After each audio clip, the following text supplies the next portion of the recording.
പണമുള്ളവരുടെയും അധികാരമുള്ളവരുടെയും സ്വാധീനമുണ്ടെങ്കിൽ, recommendations ഉണ്ടെങ്കിൽ, ഇന്ന് നമുക്ക് പല പൊസിഷനുകളും പല വഴികളും നമുക്ക് തുറന്നു കിട്ടും.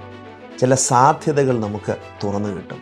എന്നാൽ അങ്ങനെ നമ്മളെ റെക്കമെൻഡ് ചെയ്യാനും നമ്മളെക്കുറിച്ച് നല്ല വാക്ക് പറയാനും ആരും ഇല്ല എന്നൊരു സ്ഥിതി വരുമ്പോൾ നിങ്ങൾ ഭാരപ്പെട്ടു പോകരുത്. ബന്ധങ്ങളില്ലെങ്കിലും പണവും അധികാരവും ഉള്ളവർ നിങ്ങളുടെ പക്ഷത്തില്ലെങ്കിലും ഓർക്കൂ, മത്തായിയുടെ സുവിശേഷം 28:20 യേശു കർത്താവ് ഇങ്ങനെ പറഞ്ഞു, ഞാൻ നിങ്ങളെ കൈവിടില്ല, ഞാൻ നിങ്ങളോട് കൂടെ എപ്പോഴുമുണ്ട്.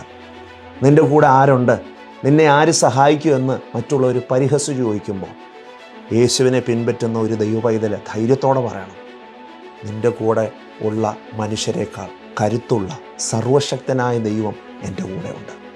അത് ഉച്ചത്തിൽ പറഞ്ഞില്ലെങ്കിലും ഹൃദയത്തിൻ്റെ ഉള്ളിൽ ധൈര്യത്തോടെ അങ്ങ് പറയണം.